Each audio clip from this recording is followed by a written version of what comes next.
Hello, friends. Thank you for stopping by here in the Little Nugget Gold Mine, where we dig up some of the little golden nuggets of wisdom from the Denver Nuggets ass kicking over Portlandia again. Denver this Sunday afternoon, although I've waited till Sunday evening. I thought maybe the matinee curse might have been broken if I don't know when I started it, but I didn't start the game until well after it was over, so maybe I broke the curse. You never know. We'll talk about many curses, those curses and more later on. But yeah, Denver in Denver takes on Portland, and both teams were absolutely scorching hot in the first quarter. I think they were both 7 of 10 from 3 in the quarter, and they had 40, what was it, 40-38, I think, at the end of the first. It was wild. But Portland couldn't make shots all game, and they missed them in the second half, and Denver played a little defense and kept kicking ass on offense and took care of business. And this, ladies and gentlemen, is the first game of the Denver Nuggets that you've seen in, what is it, 5 months? November, December, January, February, March. 4 months? Like November 12th or something? Since all the Nuggets were healthy. So I think we saw a lot today that we're going to see going forward. And I said it here last time, or was it on DMVR? Last game was game 1 of a 10-game win streak. Mark my words.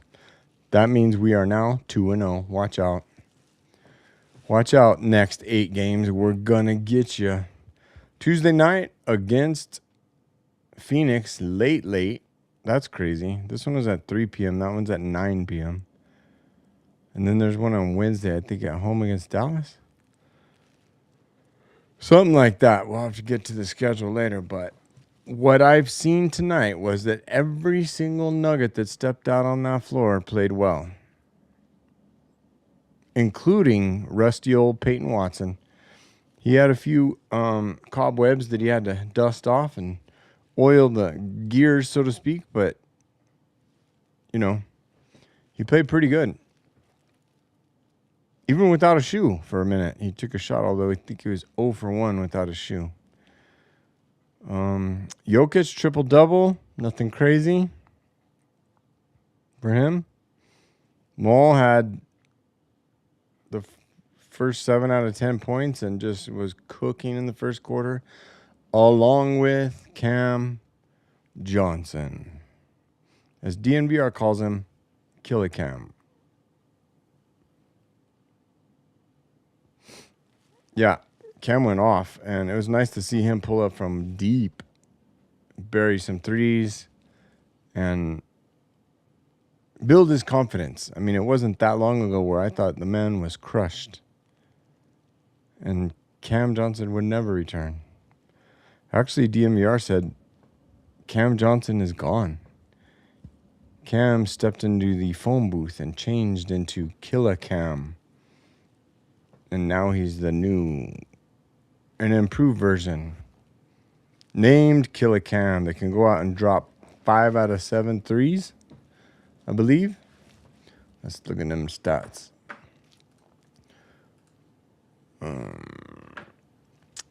Yeah. Cam did good. I think every single person did good. If we check the box score here.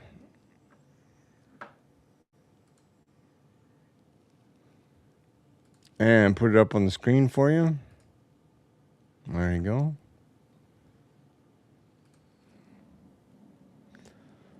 Nikola Jokic posts his 35th triple-double as the Nuggets beat the Trailblazers 128-112.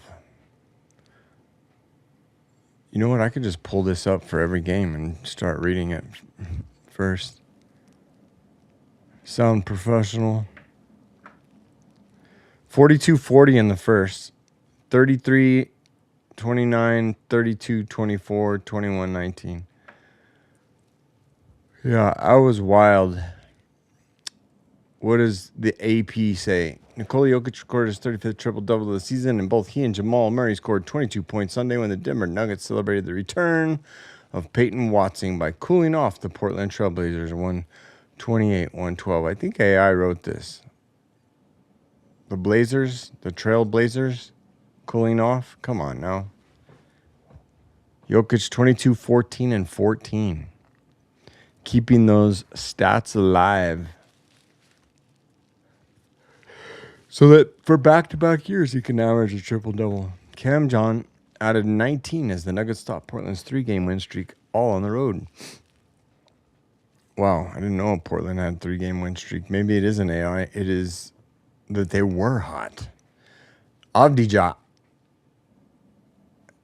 Denis Avdija at 23? No way. Yeah, outscored everyone. That's crazy because I don't even remember him scoring. Klingen at 18. And they never led in their last of a 5-game road trip. Watson, who hadn't played since February 4th due to hamstring injury, scored 14 points in just under 20 minutes. He was one of 7 Nuggets to score in double figures. That's a lot. 7? That's a lot. 6'8" guard was averaging almost 15 points when he got hurt 6 weeks ago. There was a certain... I think as a starter, he was averaging over 20. David Adelman said before tip-off that the minutes of his high-level wing defender and precision passer will be restricted as he works his way back into the rotation. Both teams were torrid to start. Torrid? Is that the right word? To start the matinee. They even called it a matinee. How dare you? Each shooting 7 for 10 from three-point range in the first 6 minutes. That's right. That was the first half of the first quarter. It was 14 threes. Nobody missed. It didn't seem. Both the Blazers and Nuggets better than 70%. Murray and Johnson both hit 4 3-pointers before half. That's crazy. Klingen. Oh, Klingen is the big old goof, isn't he? 7'2". Knucklehead. He drained 4 in a row. That was crazy. The Nuggets began to pull away when Aaron Gordon and Johnson all swished threes during an 11-0 run that gave Denver an 88-74 lead midway through the third quarter. Jokic turned the ball over 5 times. Half the number he had in a loss at Memphis on Wednesday night. But still, Jokic, what are you doing? Nuggets visit Phoenix on Tuesday night. There you go. What do we have? Points in the paint. Denver wins by 8. Fast break points. Denver wins by 18. Biggest lead. 0 for Portland, 20 for Denver. Bench points. 39-38. Portland. Team rebounds are tied at 8. Turnovers 10 and 11. TTOV. What would that be? Team turnovers 1. So it was 11-11 basically. And points off turnovers 13-14. So no big deal there. Lead changes 0 times tied 4. Okay. And where's the box score? Killicam had 5 of 7. 71%. Aaron Gordon 50%. Nikola Jokic 2 of 8. Although the 2 are pretty good ones. 14 rebounds, huh? CB was 1 of 3. Murray 44.4. That's good. Solid night. Hardaway Jr. You can never expect him to go back-to-back lights out. And he had 7 in the last game. I think they were betting that he would hit 3 today. 1 out of 5. 1 out of 5 for Peyton. 1 out of 5. Or 1 out of 2 for Bruce. And 1 out of 2 for Spencer. And Tyus Jones with an 0 for 1. That must have been in garbage time.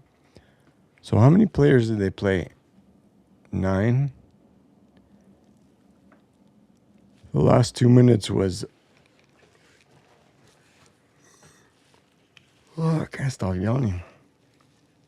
Last 2 minutes was garbage time for the bench, and Jonas Valanciunas didn't play at all. Should that be concerning, or what are we thinking there? 19 from Cameron.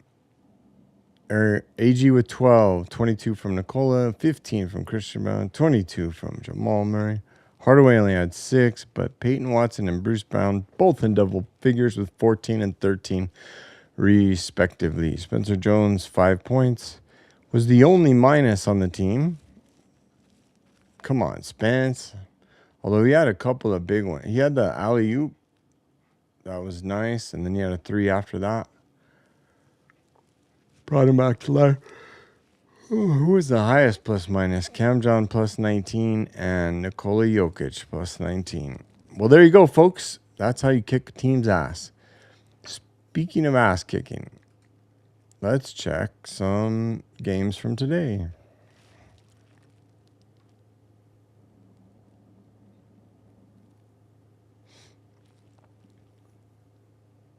The Wizards got their ass kicked by the Knicks. The Kings squeaked by the Nets, and the Timberwolves beat the Celtics in Boston. Oh, wow. That's odd. I was hoping they would lose that one. Phoenix 22-point win over Toronto. That's interesting because we got Phoenix next, and we just played Toronto. And they're semi-tough. I mean, they're 5th in the East. So Phoenix ain't going to be a cakewalk. Tomorrow you got Lakers and Pistons. Let's get a loss there for the Lakers. We need a loss. We need losses for the Rockets, the Lakers, and the Timberwolves. And that's it, I think. Nobody else matters. So the Bulls, we need to win against the Rockets. Pistons need to beat the Lakers. And then when do the T-Wolves play again? Ooh, they get 2 days off? Ooh, Timberwolves and Rockets on Wednesday. I'm going to have to watch that one. Oh, no, I won't. It's at the same time as Denver versus Dallas. Well, we'll know a lot by Wednesday. If they could... Oh, excuse me. Ooh, I cannot. This is what happens when you don't get your requisite amount of sleep. Anyway, so Wednesday, we will know whether Denver handled business in Phoenix. And, I mean, the way the team looks is that if everybody's playing, if everyone is healthy and you can put those 9 players in, even if a couple guys have off nights, everybody else has got to be on point. And they played so much better in terms of passing the ball and looking for cuts and actually cutting down the middle of the lane and not just standing around and watching. And it was just, seemed to be plays all over the place. If they do that, no one can beat them. In my humble opinion, that Denver, I mean, maybe not that team, but that team firing on all cylinders is going to be tough to beat. So by the time we get to Mavericks, we'll be 3-0, 4-0. I think we already counted this out, didn't we? And you got Utah at home. That's 5-0. Memphis better put a beating on the Rockets like they did to us, because fuck you. I guarantee they're going to show up and not even play hard and just throw the game. What is it about Denver that everyone just wants to play hard? I mean, it's not that Denver's defense is that bad. Today, I get sick of hearing commentators say, oh, the defense was terrible. Why? You based it off the fact that the team scored 40 points? No, they just made every fucking shot. And you can have super good contests and the guy makes a shot. That's good defense. You can play really good defense. If they still make the shot, you ain't doing nothing about it. It's a make or miss league. Once they start missing, once they come back to reality to 32% instead of 70%, then you know you can get them.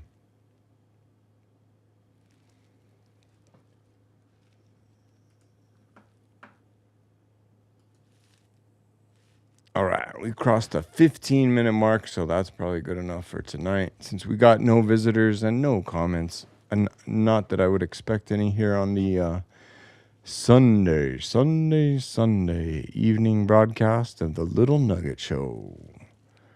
But join me again Tuesday. What time? I think I'm going to do it at 1 a.m. because the game's at 9 and it's 4 hours after. Yeah, 1 a.m. early Wednesday morning on the Little Nugget Show. We'll see if Denver can keep their win streak alive. If everyone comes back and plays even better than today. If Jokic can pull his head out of his ass and stop turning the ball over. Triple doubles, okay, cool. We kind of pay you for those.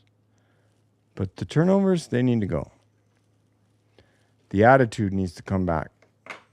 Yeah, one thing I wanted to say earlier today, I was listening to something about the Nuggets, and I was like, if Jokic is at his best, like those little guys when they're going small ball against Jokic and they're molesting him and they're hugging him and grabbing him and pulling him, and he fights into that and then argues with the refs, it's just, that's literally what's tearing him down. I mean, do you think that guy Kuma tonight wanted that smoke? He didn't want that smoke, but he had to take it because why? The coach said it. You got to go fuck with Jokic as much as you can. Put your hands on him. Make him feel uncomfortable.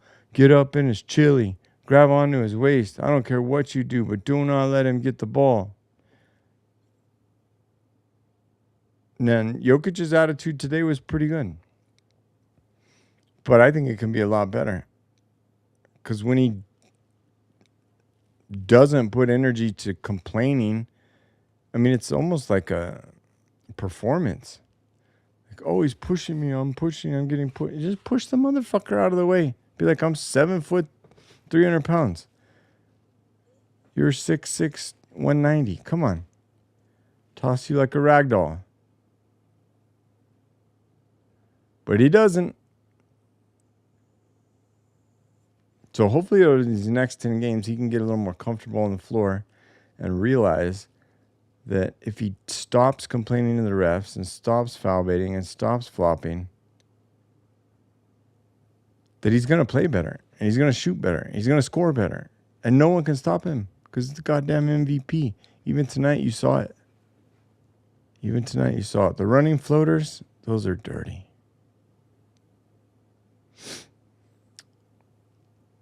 All right. Till next time. Good night.